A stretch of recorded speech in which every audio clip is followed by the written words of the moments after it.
formation of ionic compounds.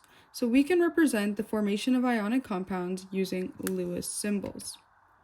I'm just going to go through the steps of how to show the formation of ionic compounds, and it's pretty straightforward. So first, we write the Lewis symbols of the atoms side by side. You may end up needing more than one of the metal and / or non-metal.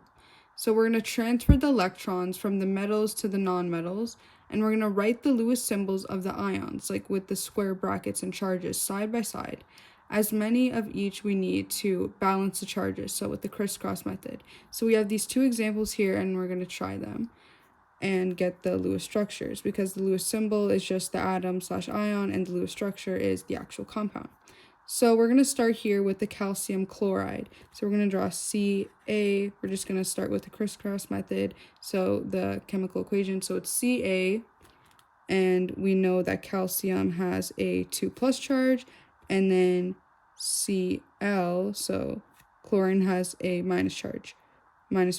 So if we did the crisscross method, so -1, 2+, this would come over here, and then we won't show the 1.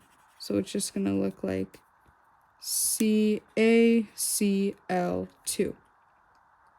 Now we're just going to draw that. So now we know that we need 1 calcium and 2 chlorines.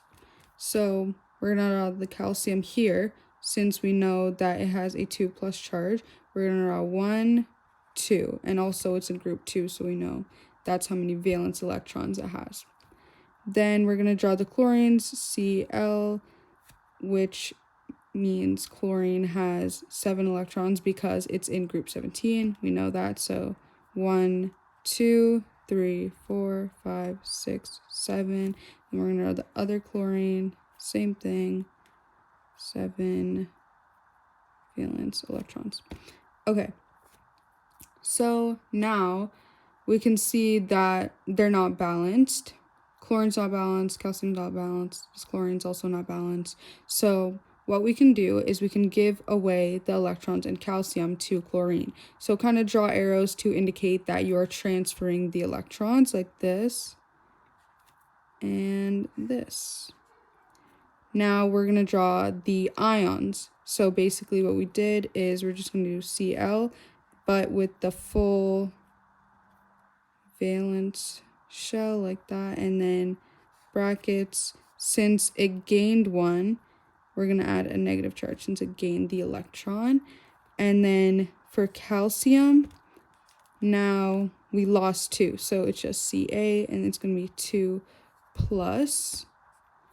And then chlorine, just same thing, full valence shell, and then a minus charge. So that's basically it. This is the Lewis structure. Now we're going to do potassium oxide. So to do potassium oxide, get my periodic table. Potassium oxide is K, and then, well, we know potassium is K and has a +1 charge, and then oxygen has a 2- charge. So if we did the crisscross rule, it'd be K2O. Now we know that we have 2 potassiums and 1 oxygen. So let's just start off with the oxygen. Oxygen is in group 16, so we'll have 6 electrons. 1, 2, 3, 4, 5, 6. And then potassium is in group 1, has a +1 charge.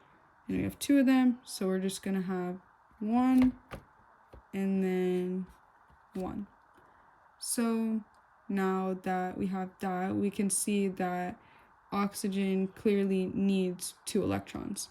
What we're going to do is just show that we're transferring our electrons, and then we're going to draw the ions once again. K, in square brackets, we see that it has lost an electron, so it has a positive charge. And then oxygen, 1, 2, 3, 4, 5, 6. Now oxygen has a full shell. It gained 2, so it's a 2-, and same thing, +1 charge. So that's basically it for the formation of ionic compounds using Lewis symbols.